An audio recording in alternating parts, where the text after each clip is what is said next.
Chapter 19. Then Pilate took Jesus and had him flogged. The soldiers twisted together a crown of thorns and put it on his head.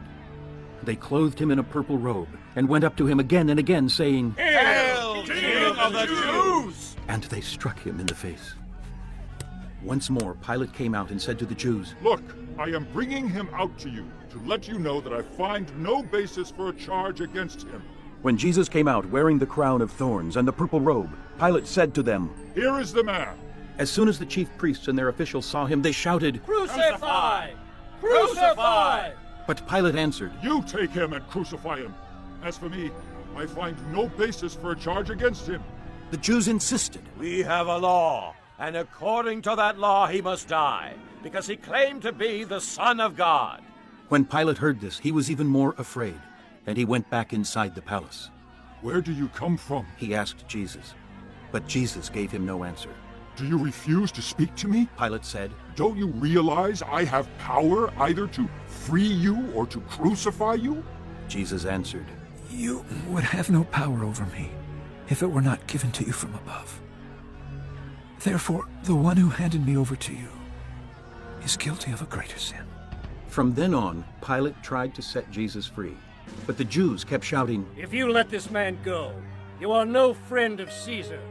Anyone who claims to be a king opposes Caesar. When Pilate heard this, he brought Jesus out and sat down on the judge's seat at a place known as the Stone Pavement, which in Aramaic is Gabbatha. It was the day of preparation of Passover week, about the 6th hour. "Here is your king." Pilate said to the Jews, but they shouted, "Take him away! Take him away! Crucify him!" "Shall I crucify your king?" Pilate asked. "We have no king but Caesar." The chief priests answered. Finally, Pilate handed him over to them to be crucified. So the soldiers took charge of Jesus. Carrying his own cross, he went out to the place of the skull, which in Aramaic is called Golgotha. Here they crucified him, and with him 2 others, one on each side, and Jesus in the middle. Pilate had a notice prepared and fastened to the cross. It read, "Jesus of Nazareth, the King of the Jews." Many of the Jews read this sign, for the place where Jesus was crucified was near the city, and the sign was written in Aramaic, Latin, and Greek. The chief priests of the Jews protested to Pilate, "Do not write the King of the Jews, but that this man claimed to be King of the Jews." Pilate answered, "What I have written, I have written." When the soldiers crucified Jesus, they took his clothes, dividing them into 4 shares, one for each of them, with the undergarment remaining. This garment was seamless, woven in one piece from top to bottom. "Let's not tear it. They said to one another, Let's decide by lot who will get it." this happened, that the scripture might be fulfilled, which said, "They divided my garments among them, and cast lots for my clothing." So this is what the soldiers did. Near the cross of Jesus stood his mother's sister, Mary, the wife of Clopas, and Mary Magdalene. When Jesus saw his mother there, and the disciple whom he loved standing nearby, he said to his mother, "Dear woman, here is your son.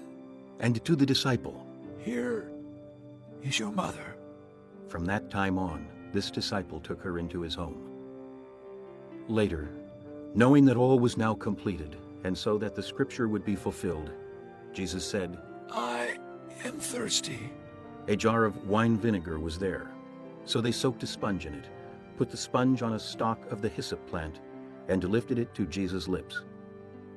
When he had received the drink, Jesus said, "It is finished." With that, he bowed his head and gave up his spirit. Now it was the day of preparation, and the next day was to be a special Sabbath. Because the Jews did not want the bodies left on the crosses during the Sabbath, they asked Pilate to have the legs broken and the bodies taken down. The soldiers therefore came and broke the legs of the first man who had been crucified with Jesus, and then those of the other. But when they came to Jesus and found that he was already dead, they did not break his legs. Instead, one of the soldiers pierced Jesus' side with a spear, bringing a sudden flow of blood and water. The man who saw it has given testimony, and his testimony is true. He knows that he tells the truth, and he testifies so that you also may believe. These things happened so that the scripture would be fulfilled. Not one of his bones will be broken. And as another scripture says, they will look on the one they have pierced. Later, Joseph of Arimathea asked Pilate for the body of Jesus. Now, Joseph was a disciple of Jesus, but secretly, because he feared the Jews. With Pilate's permission, he came and took the body away. He was accompanied by Nicodemus, the man who earlier had visited Jesus at night. Nicodemus brought a mixture of myrrh and aloes, about 75 pounds. Taking Jesus' body, the two of them wrapped it with the spices in strips of linen. This was in accordance with Jewish burial customs. At the place where Jesus was crucified, there was a garden, and in the garden a new tomb, in which no one had ever been laid. Because it was the Jewish day of preparation, and since the tomb was nearby, they laid Jesus there.